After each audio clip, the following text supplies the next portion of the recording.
Welcome to Inflammation Nation, the silent epidemic of the modern human race. Today we are talking about inflammation, and I want to tell you, this actually, it affects a wide swath of our population. Pretty much every strata of our population is impacted by inflammation.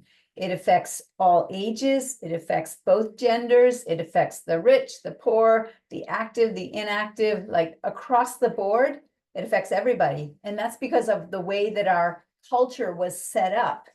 Our culture was set up to just push an inflammatory lifestyle.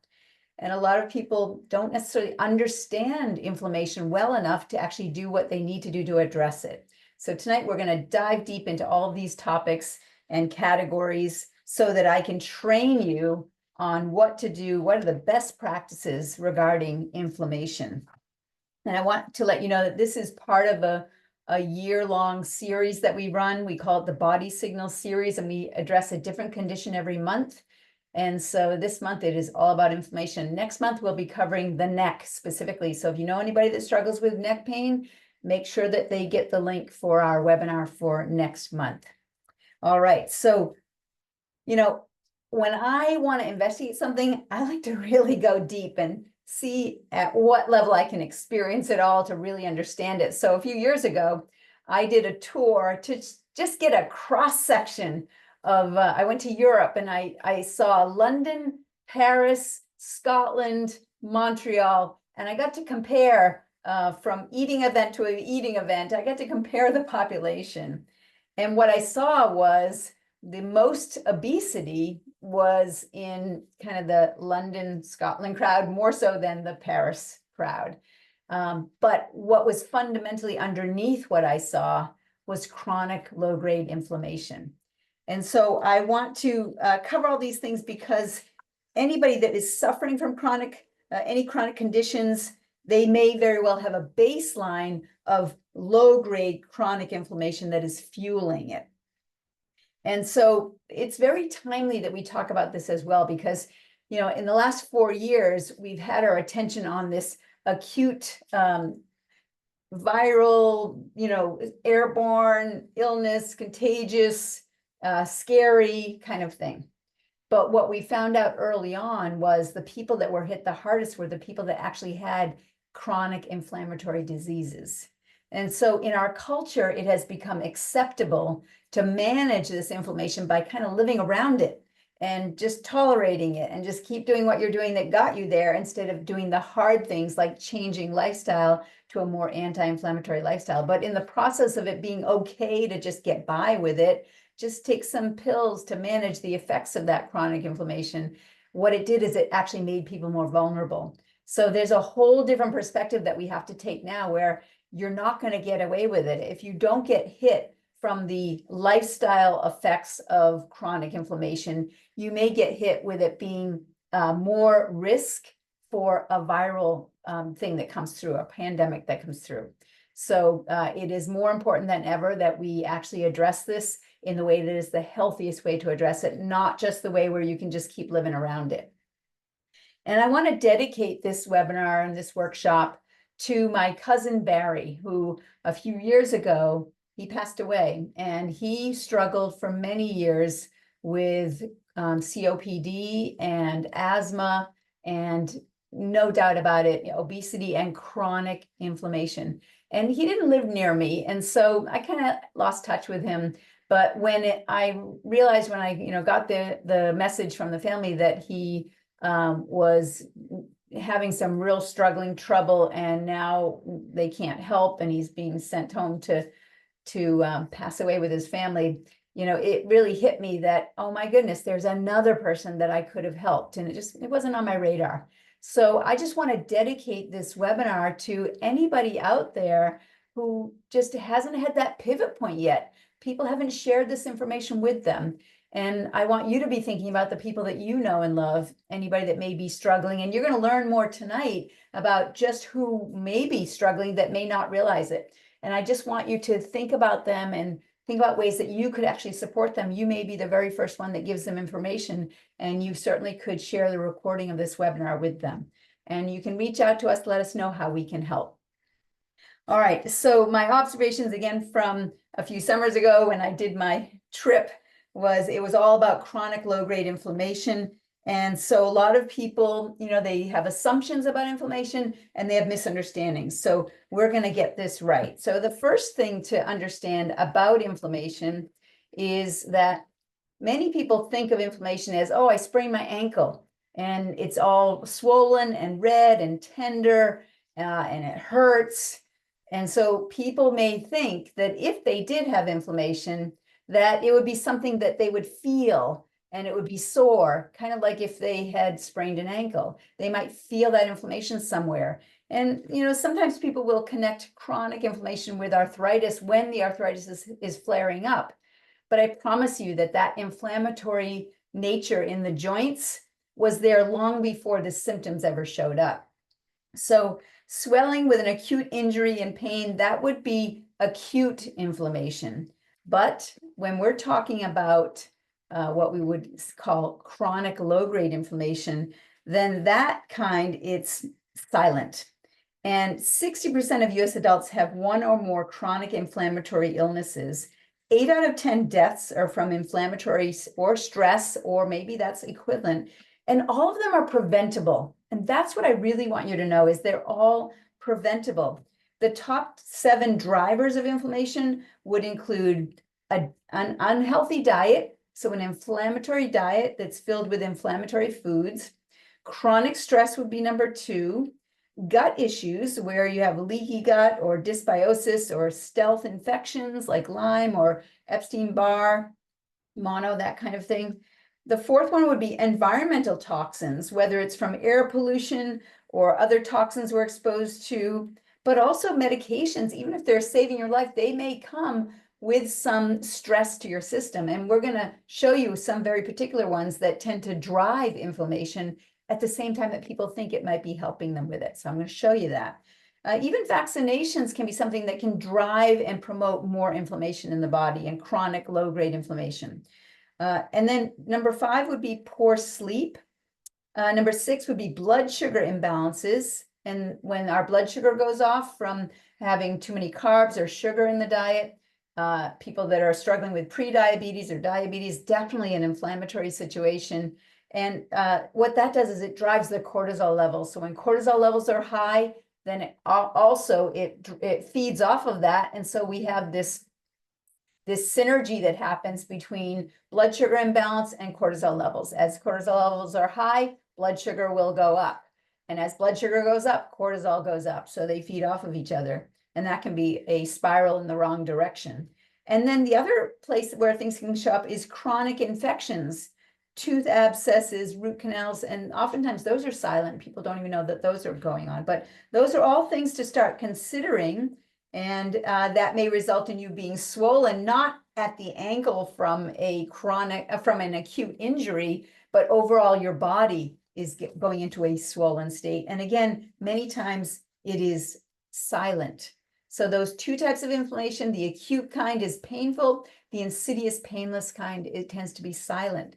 And so chronic inflammation attacks tissues on a cellular level, whereas an acute inflammatory situation where you've injured yourself, that's more like what I would call a macro injury, whereas the chronic inflammation is at the cellular level. So let's just see, let's think about this. First question I want to ask, just to set the premises that we're going to be basing everything on, is the body smart or stupid? And if your body is smart, and it is smart, it's designed to be healthy, then it's not that inflammation is good or bad, it's just your smart body responding in a way that it needs to. So if there is an inappropriate amount of inflammation, it's because something you're doing is driving your body where it must respond in the way that it's responding. We were designed to survive and to reproduce, basically. And cells are going to do whatever it takes to survive long enough to reproduce, even at a cellular level. So no matter what environment we subject our bodies to, it's going to do everything it can to just keep surviving and trying to reproduce. So with acute inflammation, the sprained ankle, it swells up. We have chemicals that we have pain responses. And this actually is designed to help you to heal up. And it's a response to an injury. So it's an We want to see the body readily and appropriately responding to the environment. So you sprain your ankle, inflammation in that situation would be readily and appropriately responding. But most people don't understand inflammation at the cellular level because it's silent and it's chronic. And so regardless of what you're struggling with, the vast majority are under attack at a cellular level. So what does cellular level chronic low-grade inflammation look like? It's going to show up as heart disease, high cholesterol levels, high blood pressure, strokes. It's going to show up with mood disorders, depression, and anxiety. Yes, there can be chronic low-grade inflammation that is the root of even mood disorders.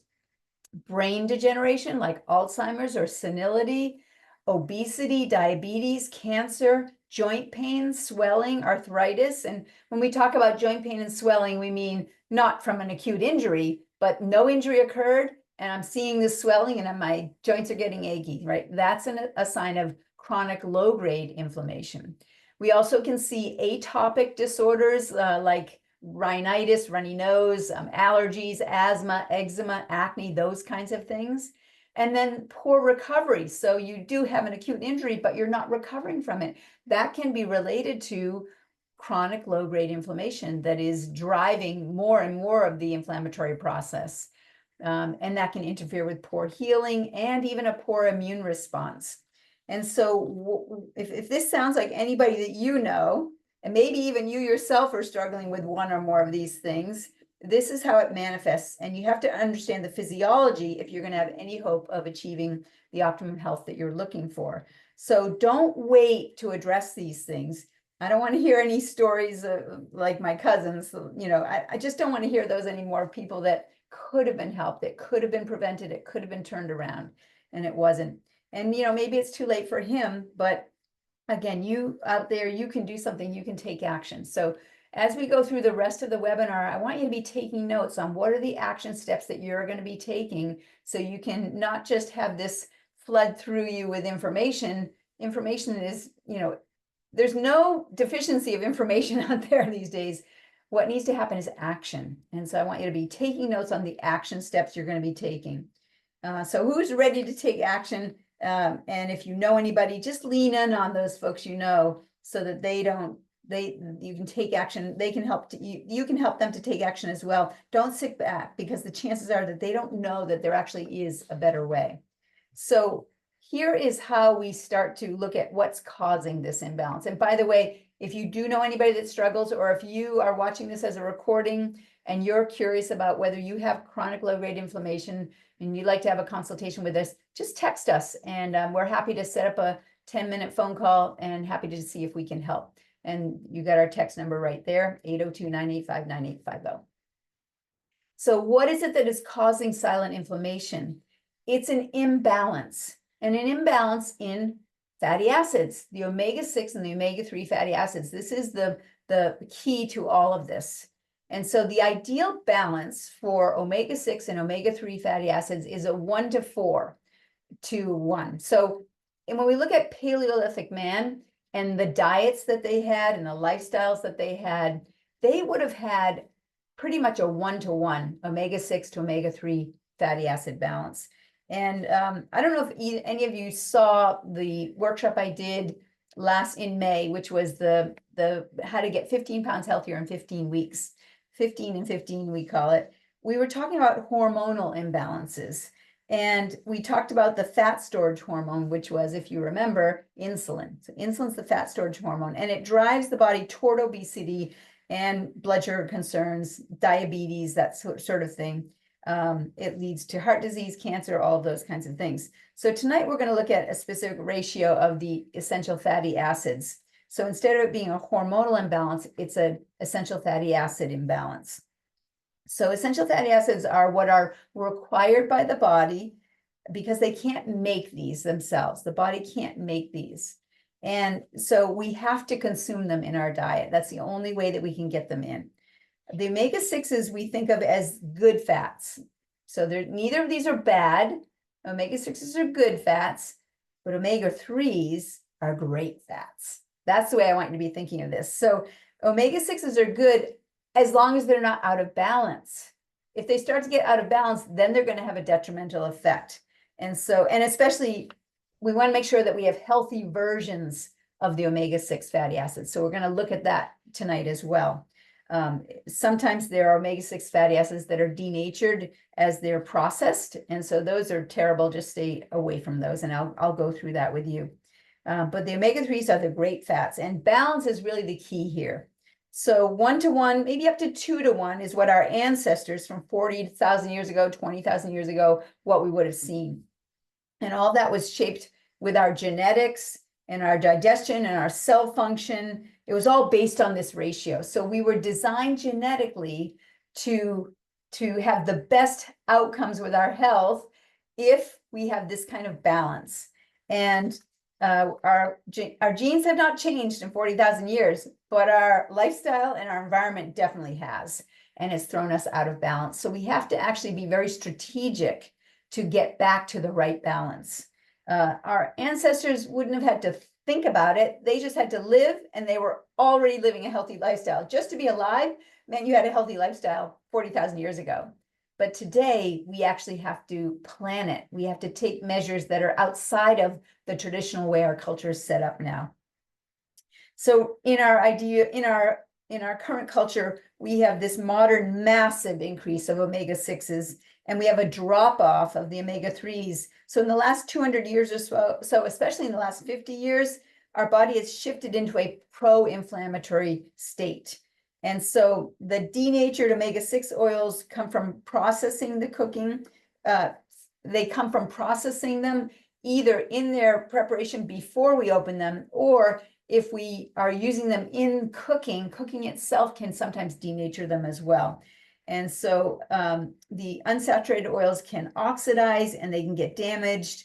And then once they're damaged, they're inert and they don't function properly, but they still fill a space in our body where we need to be having a healthy version of that. But now they are taking up the space, and they are not functioning as they should. And when that takes the place of a healthy one, that's going to then lead to a loss of function. And so we want to use antioxidants, but we also want to recognize that the fish oils are one of the best omega-3 versions, and I'll go into that in a minute as well. So we need undenatured, meaning the right kind of omega-6s, and what that does is it helps to transport the omega oils.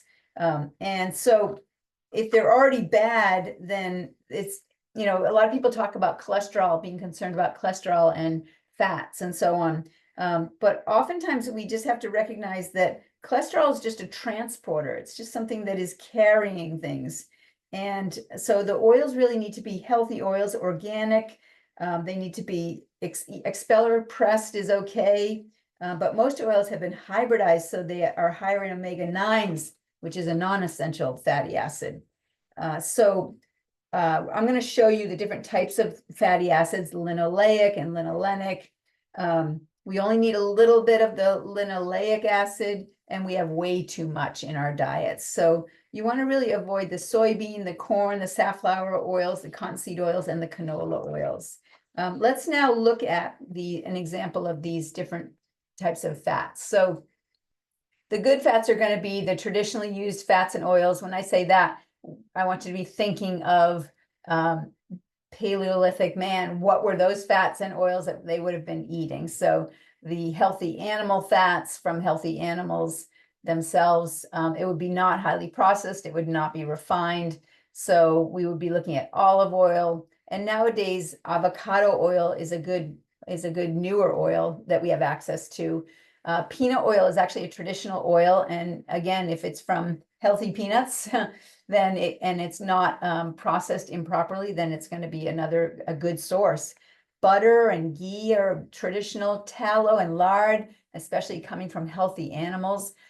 Tallow is from beef, lard is from pigs. Cocoa butter, macadamia nut oil, coconut oil, almond oil, unrefined palm oil, and palm kernel oil. These are all some of the healthy versions, and this all comes from drkate.com. She's got a great website. Now, we have to be cautionary with heat on some of these good fats, such as the walnut oil, the flax oil, the sesame, the walnuts themselves, seeds themselves, fatty fish, and artisanal grapeseed oil. We just want to be cautious. Now, the fats that are okay, but they're not great, that you can kind of get by with, would be a limited use of any of the refined peanut oils, the refined avocado, and the refined coconut oils.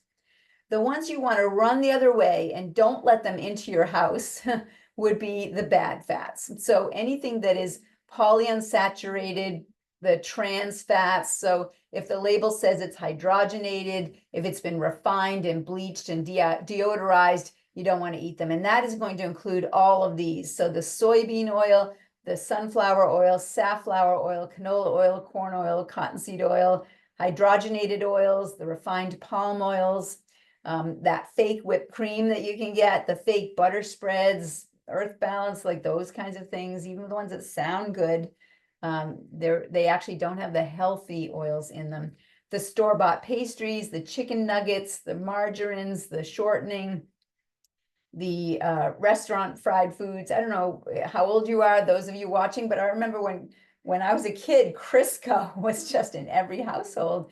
That was that shortening, and that took the place of that healthy butter that my grandmother used to use. She would use the butter, and then she even transitioned to the Crisco because they were told it was healthier, and that was not true.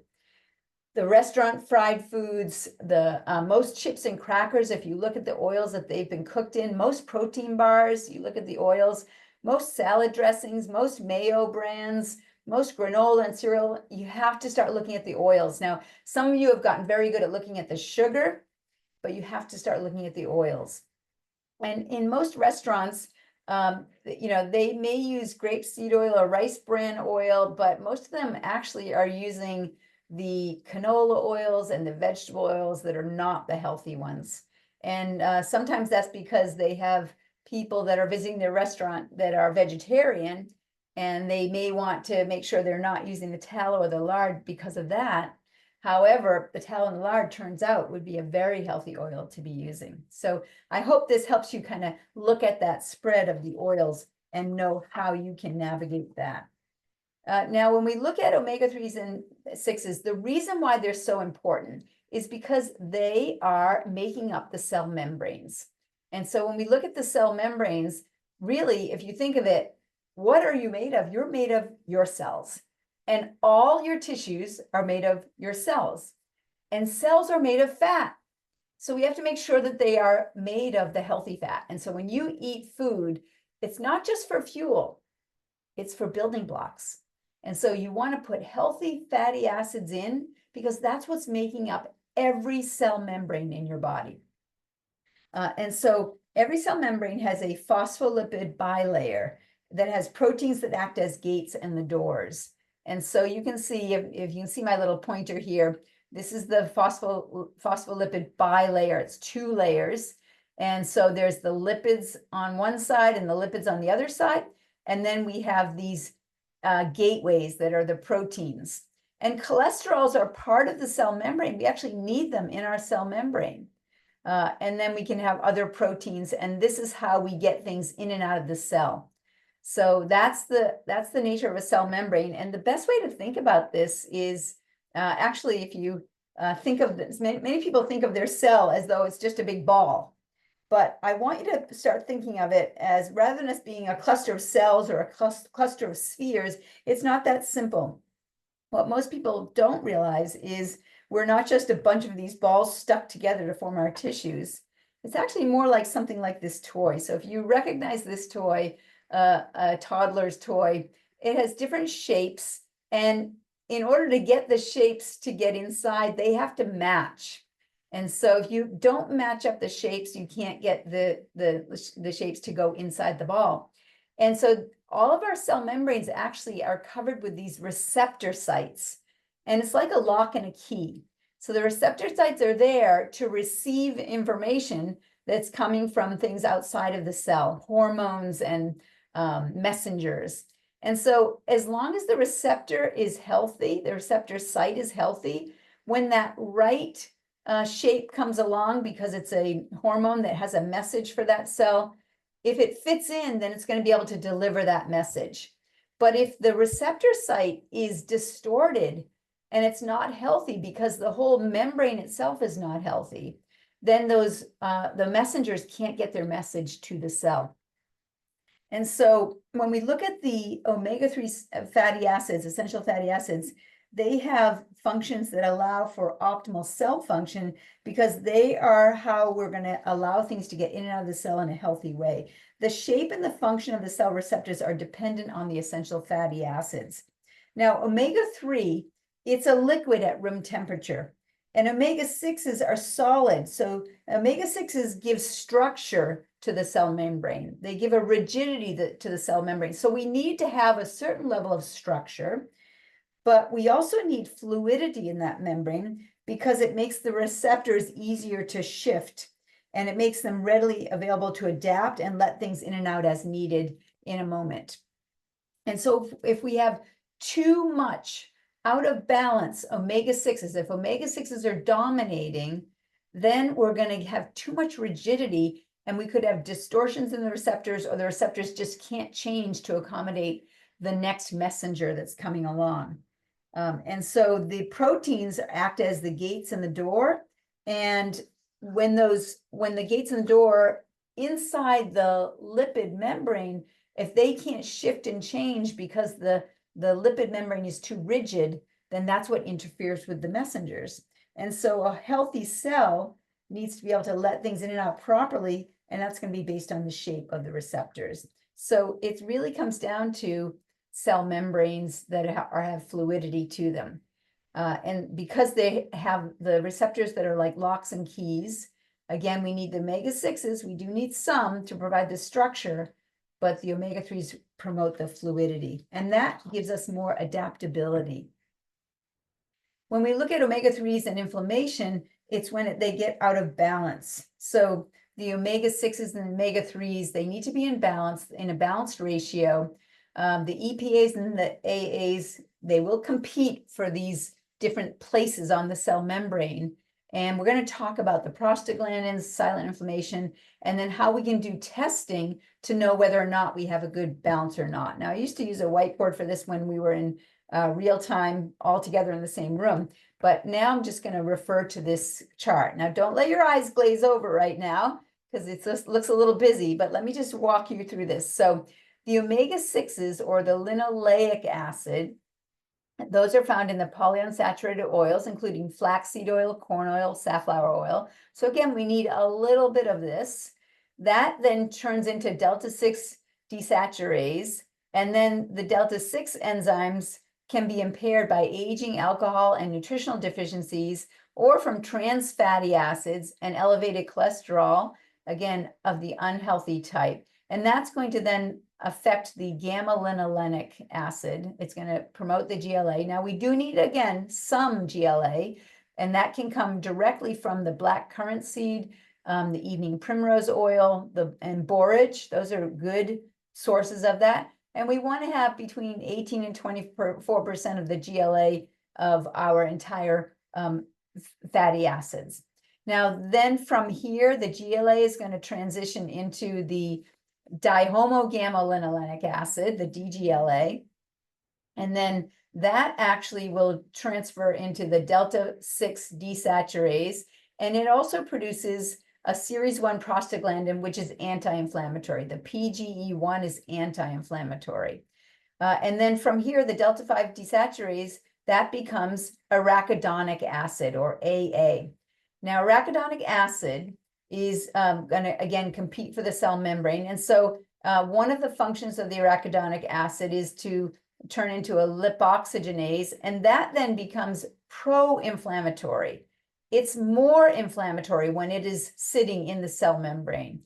The COX-2, and you may not know the long name of that, cyclooxygenase, but you may recognize the short name, COX-2. You may recognize that there are medications called COX-2 inhibitors that are trying to inhibit this transition from the arachidonic acid into the COX-2, which again is pro-inflammatory. Now, what's interesting is if we look at the other side here, the omega-3s, the alpha-linolenic acid, ALA, That comes from, oh, look, black currant seed and flax oil, right?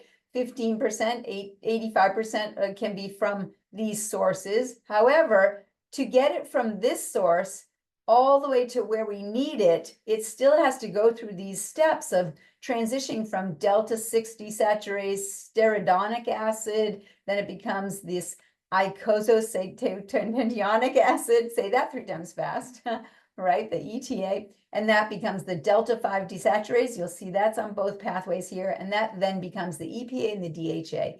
These are the valuable versions that we want to start to embed in our cell membranes.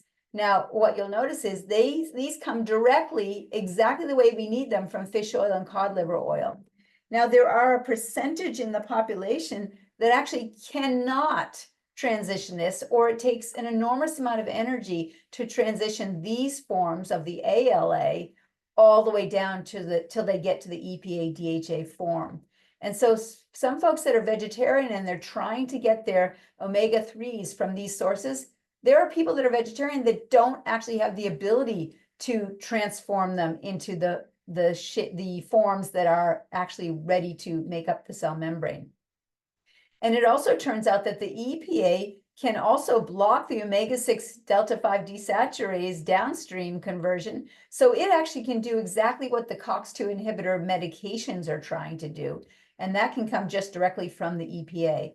And when they are embedded in the cell membrane, they actually are anti-inflammatory, both of these.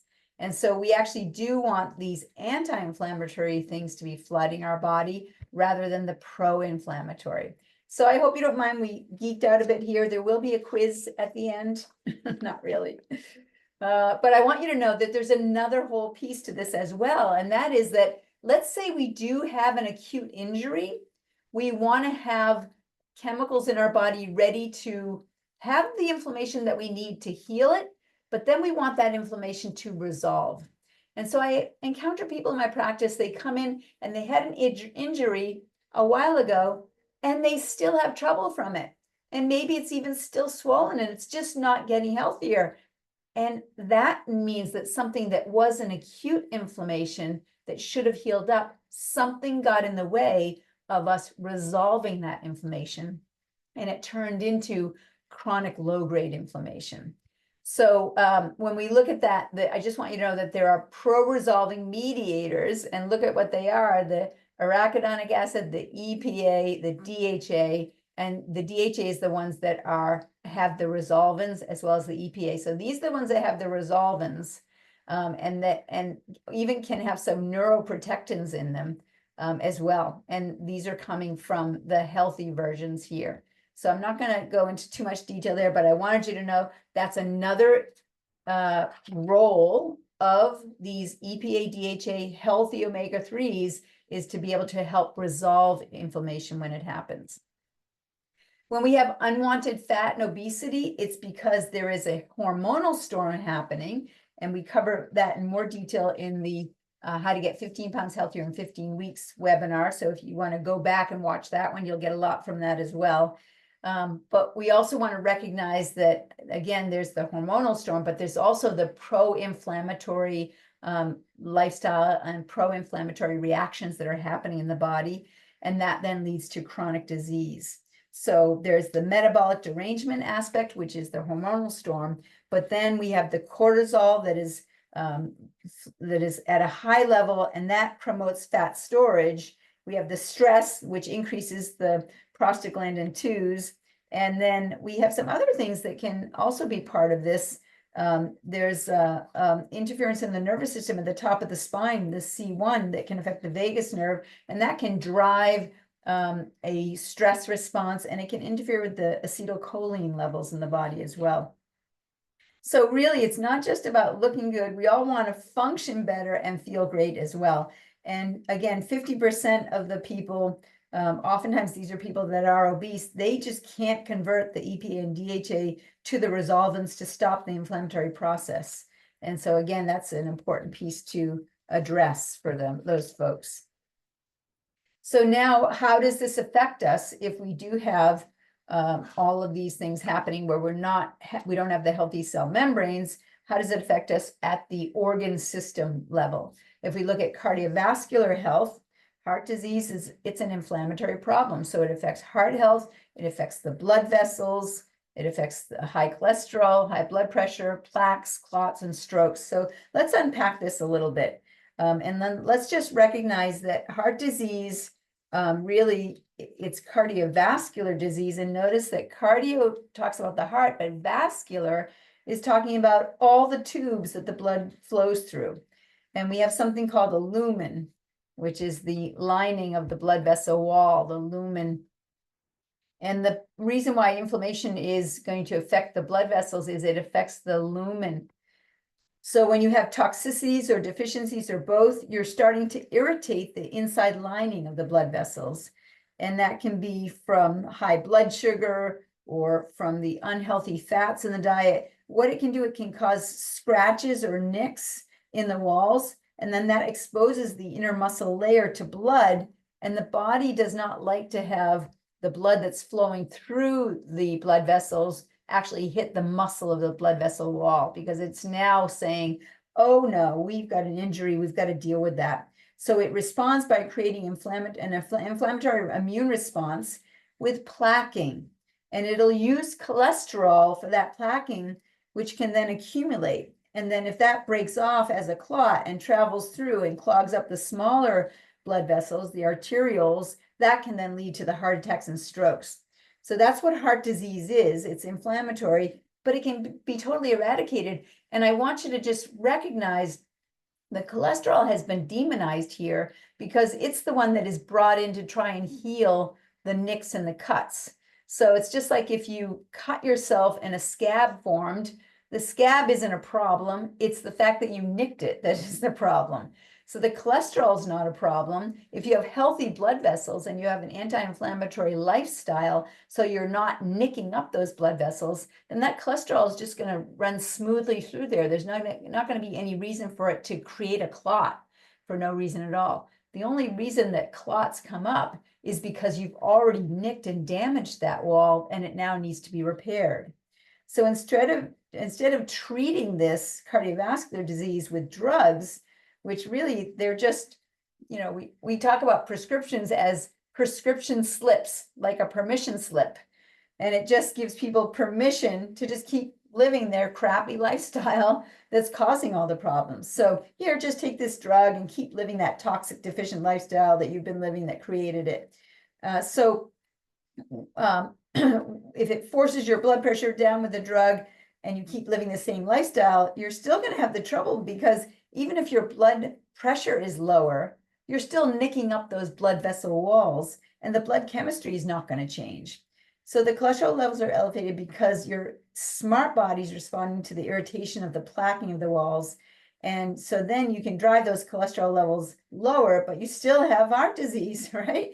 And even if the lower cholesterol and blood pressure is made artificially, you still can't expect better longevity, because it's just going to show up in cancer or diabetes or some other inflammatory lifestyle disease. So again, it's not about treating the lifestyle, but about cleaning up the lifestyle. That is going to be the key to it.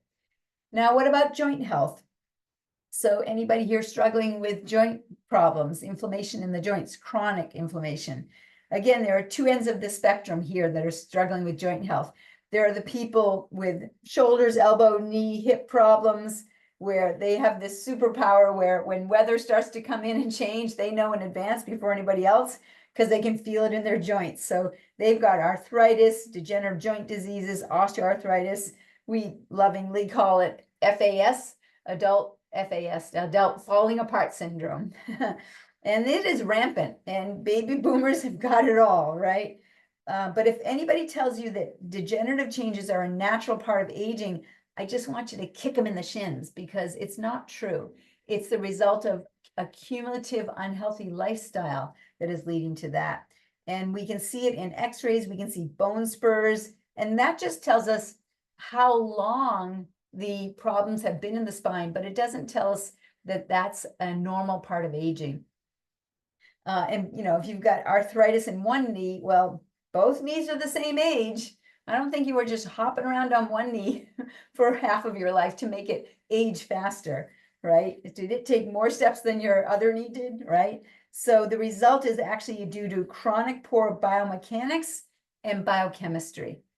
That's what it comes from. So athletes, again, performing at all levels, it's all about brain synapses, reaction time, agility, contraction, strength, recovery time, rehab. Essential fatty acids are actually a key for all of this. So we need to get the essential fatty acids right for any kind of arthritic situation, any kind of athletic performance, and recovery from that.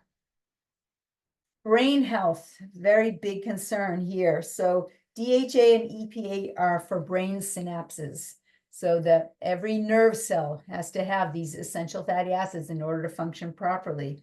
And this affects all levels. So it affects pediatric development is important here. So mamas that are out there, when you're pregnant, if you ever have heard any pregnant woman talk about baby brain that they have, remember in that third trimester, that nervous system is developing and they're growing 250,000 brain cells per minute in the third trimester. So they're just leaching that right out of mom's brain. And that's why she's feeling like she's getting deficient.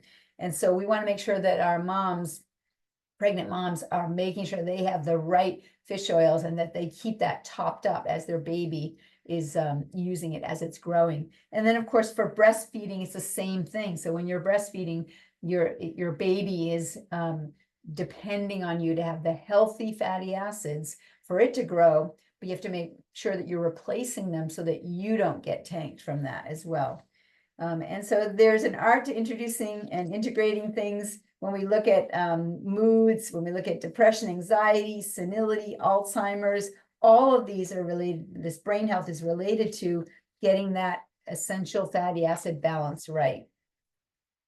And again, if you're thinking you're struggling with any of these things that we've already talked about here, and you want to have a consultation with us again, just feel free to reach out. We're happy to sit down with you. So what do symptoms really say about your health, right? Let's talk about symptoms. When those symptoms are happening, the reason that they're is they are telling you which direction you're heading. So let's look at this illness wellness continuum. Let's recognize that on the left side here, this is where people are aging before their time. On the right side is where we have high level wellness. And so this is the range. Everybody is going to be somewhere on this continuum. And the people that are at the level in our culture where we talk about this level right here, this is where you have signs and symptoms and even disability, where you know that you have some problems and you're struggling. And as you go further and further in this direction, again, you're moving towards earlier death, dying, aging before your time. This spot right in the middle is where there may not be any symptoms or signs, but it's not the same as being robustly healthy. So there are really three ranges here. There's the sick zone, there's the healthy zone, and then in the middle is the not sick zone, where there are not necessarily any signs or symptoms yet, but you're moving away from health. When symptoms start to show up, it's in this bottom part here, and that's your body trying to now let you, know whether from a whisper or after a while from a shout or a scream to let you know you're moving away from health right now. I'm trying to get your attention to change things. Now, I just want you to notice this first thing that shows up as you're moving away from health is a sign will show up. Now, a sign is something that we can measure, but it's not necessarily something that you feel. So, for example, people will go and get their annual exam and they're told, oh, your blood pressure is going up. You didn't feel that. Or, hey, your blood sugar is going up. Oh, you didn't feel that. Triglycerides are up. You didn't feel that. Even people that are told, oh, we see cancer markers here, and you didn't feel it, right? So signs are something that we can measure that you don't necessarily feel. Symptoms are when you're feeling it, when you know something's wrong because you can complain about it. But I want you to notice that the signs will show up before the symptoms. And then as the symptoms get worse, if it's not addressed and you're losing more and more function, after a while, now you're talking about disability, where you can't fix the symptoms anymore. You're just going to have to live around it at this point. And you're closer and closer to that, aging before your time. So I wanted to give you that reference because too many people think if I feel okay, then everything must be going okay, and it's not. And chronic low-grade inflammation is silent. So you can be losing function even before you ever get any symptoms. And then you may have good days or bad days where, I'm feeling good today, so I must be okay. When actually that chronic low-grade inflammation may continue to play out even on those days that you're feeling like things are okay. Now, there are some problems here. And one of the problems is that there's a dangerous belief that drugs work. Now, I say that because drugs do work. But the problem is, are they working in a way that gets you towards greater health? Or are they working in a way where they help you tolerate your already unhealthy lifestyle? And so as far as stopping inflammation or interfering with an inflammatory process, it may interfere, and you're trying to address it with anti-inflammatories, but it actually may take its toll. So let's take a look at that, the result of using drugs to try and manage inflammation. Non-steroidal anti-inflammatory drugs, NSAIDs, is the nickname for them. These are the most common over-the-counter medications that people will go to first when they're feeling like this is out of my control, it's not working, I got to go find help. But there are many reactions to NSAIDs that people don't realize. And so let's just look at what some of the adverse reactions are to using these NSAIDs on a regular basis. First one, they can cause stomach bleeds. They can cause heart attacks and stroke and AFib. Has anybody noticed there's a lot more people around with AFib? I mean, I remember, a few decades ago, you hardly heard of anybody that had AFib. And then you start to see these like AFib defibrillators in airports. Pardon me, remember when that showed up? And nowadays, there are so many people that have AFib. And so I wonder if it's a side effect of more and more people using the NSAIDs. It can also cause things like flesh-eating bacteria, toxic shock syndrome, that can actually cause osteoarthritis. You're trying to take Tylenol or Motrin, trying to deal with the arthritis, but actually may be causing osteoarthritis. Pardon me, it can even lead to infertility and miscarriage. What young couple wouldn't want to know about this? It can lead to hearing loss, allergic reactions. People can have liver trouble from it, and even kidney failure, and even breast cancer can be the result of using NSAIDs on a regular basis. And there actually is a lifetime limit that is being described now where, that lifetime limit is saying that when you use NSAIDs on a regular basis, if you have one a day for 3 years, that's a total of about hitting 1,000. You will increase your risk of kidney failure by about 800%, as well as increasing your risk of breast cancer. And if you're, using a different NSAID, one it's 50% increase, the other it's 80% increase. So it doesn't matter; they both have those outcomes. And so, what are we going to do about this? Well, we have to first recognize that we're in a culture that is pushing us in a certain direction, thinking that this is the only solution. And so I have people that say, well, I take the aspirin because I have the headache, but that headache was caused by the Zyrtec side effect. And I take the Zyrtec for the hay fever. I got the hay fever from the Relenza. For the uneasy stomach that I have from the Ritalin that I take for the short attention span that I have, that's caused by the Scopoderm teas that I take, for the motion sickness that I got from the Lomotil that I take for the diarrhea, which is caused by the Xenical that I take for the uncontrolled weight gain, and that comes from the Paxil that I take for the anxiety, and I get the anxiety from the Zocor that I take for the high cholesterol. Because, well, let's see, exercise, a good diet, regular chiropractic care, it's just too much trouble. A little bit of levity there, right? Is your body smart or stupid, right? Is looking for a medication to try and solve your inflammatory problems, is that smart or stupid? So what is it that causes silent inflammation? Again, it's this imbalance. So we want to, again, look at what is the ideal balance. It's going to be this 1-to-1 ratio. As much as a 4-to-1 ratio is still going to be in that healthy range. The modern diet style, it's more like 10-to-1, even up to 30-to-1. And that's because there's just this major increase in the omega-6 intake and a major decrease in the omega-3 intake. So how would we know if our omegas are out of balance? Well, there's actually a test that you can take, and we offer it right here in the office, the omega-3 blood test, and it literally will tell us exactly what your balance is. And then it's going to help us to know what do we need to course correct here, and what do we do to get you back on track? And then 3 months later, we're going to retest again, because this does tell us not just about what you were doing yesterday or the day before. The omega-3 index test is a reference of what your lifestyle has been like in the past 3 months. So it's a really good indicator of habits, not just a one-off bad day. And so then when we retest you 3 months later and you've installed the good habits, then we can expect that we're going to see an improvement in your omega-3 index plus. And we actually have this on special this month here in the office. So we have a discounted rate this month. So if you're interested, just let the office know and we'd be happy to let you know about it and get your test done. So do you need an oil change, right? Americans are consuming too much omega-6s. And so those omega-6s right now, it's that 90% omega-6 and 10% omega-3, and that is the inflammatory version.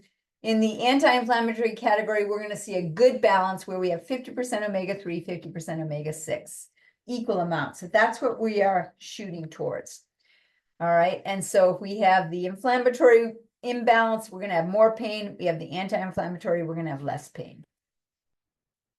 And so now when we look at this, again, what are the bad omega-6 fatty acids? Remember that they're not bad, they're good, but omega-3s are the great ones. And but just look at the bad versions of them. That's what I want you to look at. They're both essential fatty acids. These omega-6s will tend to come from grains, from grain-fed animals, and from the vegetable oils, corn oil, cottonseed oil, sunflower oil, safflower oil, peanut oil, soybean oil, and canola oil.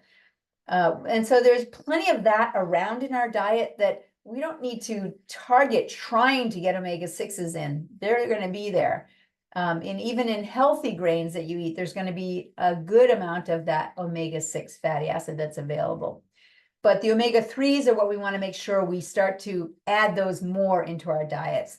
Again, the essential fatty acids from the cold water fatty fish that get the wild caught. Don't go after the farm raised, because in farm raised fish, most of the time they're fed grains. And if you feed a farm raised fish grains, it's going to increase the omega-6 fatty acids, right? What are the ways that those fish are going to make their body? From what they're eating. So if the fish are eating their natural diets, then that's going to be the insects and the seaweeds and those kinds of things, and the other fish. And those are going to be having the right amount of omega-3s for those healthy fish. So we want to get the wild caught cold water fatty fishes. And we want to eat the fat of those fishes. So we want to eat the skin of the fishes, of the fish. And we, rather than just peeling that off and thinking, oh, I want to have less fat. Remember that the grass-fed meats, the game, the wild game, the range-fed eggs, the free-range chickens that are laying those eggs, those are all going to have the healthy versions of the omega-3 fatty acids. Flaxseed, hemp seed, walnuts, those are healthy versions of some of the omega-3s. But remember, we have to be able to break those down till they get to the usable form. Whereas the fish oil, from either directly from the fish or from the fish oil supplements, those are in the form that is already usable. And so there's another dangerous belief that, oh, there's nothing that we can do. I've got this chronic inflammation and there's nothing that can be done. I'm just going to have to medicate it and try and deal with it that way. Well, it was Dr. Marcia Angel, who was the editor of the New England Journal of Medicine for about 20 years. Imagine the research that passed in front of her. She said, you can never medicate your way out of a situation you've behaved your way into. You'll just feel better as you're getting worse. There's some truth to that, isn't there? So what can be done? How do I fix this? This is what you do. So remember I said I wanted you to be taking action steps? Okay, write this down now and start deciding how are you going to achieve this. So you want to reduce the fast white carbs, the things like breads, grains, cereals, and sugars. You want to reduce the bad omega-6 vegetable oil intake. We've already exhausted that conversation, so you know what those are now. You want to add in the grass-fed meats and the wild fish and game and the range-fed eggs. You want to increase the colorful fruits and vegetables that have the polyphenols, the antioxidants. Those are also anti-inflammatory. And you may need to add supplementation too. And that's the good news, is that our ancestors, they wouldn't have had any supplements because they just had to live their lifestyle and it was good. But nowadays, we have the convenience of being able to use supplementation in order to reconcile that unhealthy culture that we have engineered. So again, anti-inflammatory diet guidelines, we do have a handout of that. If you don't have that, then make sure you ask us on your next visit. And if you are not in the practice and you'd like to get a copy, just send us a text and we're happy to send that to you. Again, send it AI Diet to 802-985-9850. Now, what can I do to fix it? Again, so you're going to reduce things, you're going to use the supplements, and the fish oil supplementation, that's what I want to cover now. So using the fish oils. So how do you know how to pick the right fish oil? So that's a few things you want to know. First, you want to use a visual test. That means look at the expiration date on the bottle because you definitely do not want to be eating rancid fish oil. Even if it's a really good quality fish oil, if it's rancid, don't put it in your body. So the visual test is just looking at the sell-by date. And get rid of it if it's not good. Now, if you're not sure and you've maybe had one that the sell-by date is still good, but that fish oil has been sitting in a sun and beating down on it, maybe that could have degraded it. So when you look at the fish oil itself, it should be the pure fish oil, it should be clear, not cloudy. So if it's looking cloudy, just get rid of it. Second, you can use the bite test. And you just literally bite right into that capsule and you smell it and you taste the oil. So of course it can have a fish flavor, but it shouldn't taste rancid. And you know what I mean by rancidity. Everybody knows what it feels like, what it smells like when you come across rancid milk or any other kind of rancid oil. You will quickly know if it is rancid. You also want to look at the label and you want to see again, the smell, the taste, right? And then you want to see how is it stabilized? Is it using healthy antioxidants to stabilize it, such as vitamin E, tocopherols, rosemary, and lemon oil? And that protects the oil from oxidation. And also, astaxanthin is another good thing that will protect it from oxidation. And then again, just checking that expiration date, making sure it hasn't expired. All right, and so what about the different types of fish oil? There's liquid fish oil, there's the soft gels. So how do I choose which is going to be best for me? Again, just think about what your needs are. If you need a high dose because you haven't been taking it and you need to get back on track, the liquid is going to be the way to get more in an easier way. If you have any trouble swallowing capsules, just go with the liquid. That's the easiest way to do that. The liquid will oxidize faster, so the capsules will have lower oxidation. They'll have a greater shelf life. And if you're sensitive to taste, then the capsules are the easy way for that as well. Infants and toddlers, easiest to just give them the liquid. For children, we do have tinier size capsules for them as well.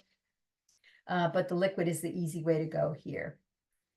All right, and so the Wellspring Omega is one of the fish oils that we carry, and it is sourced from Alaskan cod liver oil. It has the EPA-DHA ratio, which is in a natural concentration, 100 to 80. And it also has vitamin A and vitamin D as part of its ingredients. I don't know if you would recognize something like this, but this is kind of looking at the old-fashioned days when kids would just line up for that fish oil, right? Isn't this a beautiful picture of just kids just staying healthy here because they just got regular fish oil, right? And I'm sure not all those kids were happy about what was coming their way, but they just knew that's just what you do. You just line up and open your mouth and in it goes. Notice that they're using the same spoon for each child, so they were not concerned about um, this idea of dangerous viruses being spread, right? And frankly, I don't think that it caused a spread because there's more to it than that. And we cover that in our how to bulletproof your immune system, understanding more about that. So here's another great picture of just catching any dribbles that may come out, right? Amazing pictures. Now, some people are curious about CBD. And I got to tell you, I have so many samples of CBD that are given to me, and I do test them. And the way I test them is on individuals to see if their body, if it's a good fit for their body. And I have to say, pretty much across the board, I don't find that they are very good as far as passing these tests. But there are two that I do carry that I have found really good results with.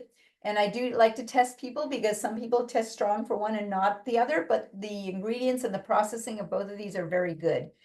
So the Hygieia nutrients, the CBD from the Hygieia folks, the reason why I love this product, it used to be called Verum Gold, but it was rebranded to the Hygieia. It actually has the highest recorded bioavailability of the CBD. 90% of it actually gets right into the bloodstream, whereas a lot of them will get destroyed in the stomach before they can even get to the bloodstream. Also, they're number one in stability, so they don't have any degradation in the stomach, and they actually even have a 2-year shelf life. You don't have to refrigerate them. It's the only CBD product that is actually water soluble, so it means it actually has optimum absorption, which means you're going to need less in order to absorb all of it. So you need less intake because you're actually absorbing more. And it has this very interesting patent of nanostructure where it has an encapsulated it encapsulates it, and then it has another wall of encapsulation around it. And that's how it can get through the stomach without degrading. It's also the only CBD product that actually has scientific claims associated with this exact product, not just kind of CBD in general. And because you don't need as much, it actually has an effective lower cost because you are actually getting more of it right into your body. And so again, the rebranding of this is the Hygieia CBD. So you can ask me to test you with it when you come to the office if you'd like me to. And then also another CBD or hemp oil product is from Standard Process. And so the reason why I like this product is because the endocannabinoid system really does help to regulate everything, and it optimizes and balances your immune and endocrine or hormonal and nervous system. So it works throughout all 3 systems, and it does inactivate those pro-inflammatory cells. This product actually uses all parts of the hemp plant, and so it has what's called the entourage effect because it has the full spectrum from the seed and from the stalk as well. It's also non-GMO, and in the hemp oil complex, they add the calamari oil there, so it does have the healthy polyunsaturated fatty acids, which are the precursors for the endocannabinoid system.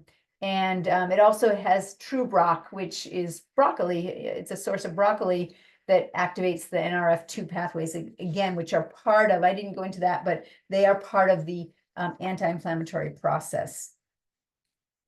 And so another product I want you to think about is turmeric, because the turmeric is very, very anti-inflammatory. And this particular version, turmeric forte, it is one that is made by, it's immersed in, I'm forgetting what it is immersed in.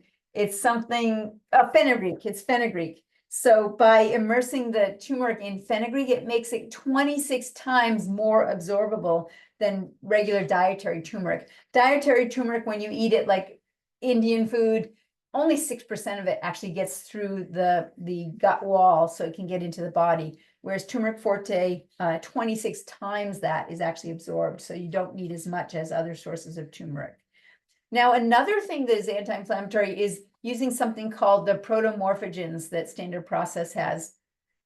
The protomorphogens are being able to target specific tissues. So if you have a chronic low-grade inflammation and it's affecting a certain organ system, like your brain or nervous system or neuropathy, that kind of thing, or it's affecting your skin, or it's affecting your heart, or it's affecting your thyroid, or you've got the blood sugar inflammation going on, there actually are these blueprints. We think of them as the blueprints for healthy tissue cells. And so these specifically are there to repair the receptor sites on the cells so that they work again. And so that's another tool that we have to use. Now, we have to also address stress, because we know that chronic stress is one of the things that also drives inflammation.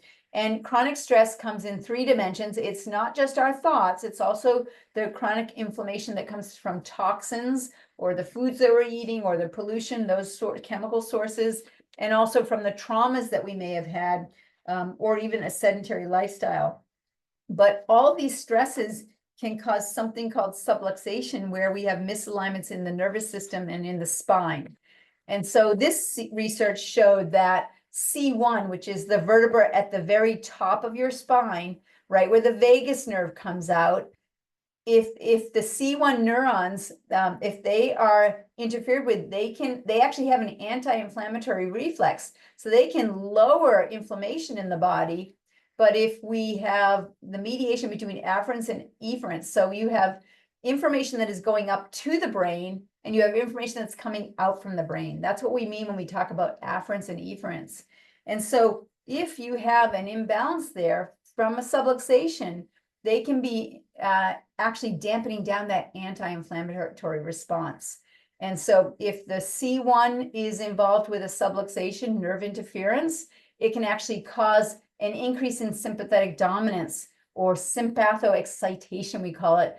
And so that anti-inflammatory response by the C1 neurons, we have to actually have the right balance of that, of the parasympathetic and the sympathetic. So needless to say, to simplify this whole study, it really was telling us that that C1 part of the spine, the upper cervical spine, is so important for reducing chronic low-grade inflammation. And so when we look at the nerve supply in the body, remember the brain is in charge of running everything. It has to send the messages down through the spinal cord and out through the nerves to get to every system in the body, every organ system. So we have the central nervous system, the peripheral nervous system that carries the information back and forth to the organ systems and the systems in the body. If we have any subluxations that are interfering with the flow of messages, we're going to start to have breakdown in function in the body. And so we want to make sure that there are no short circuits or subluxations that can affect that. And what also can happen is if you have subluxations, it causes the brain to lose track of what's happening in the body. And if the brain loses track, it actually goes into an inflammatory stress response. And we will have the whole system flood the body with cortisol levels, which is the stress hormone. So subluxations cause an increase in cortisol levels in the body. And we do know that when cortisol levels go up, blood sugar goes up, inflammation goes up.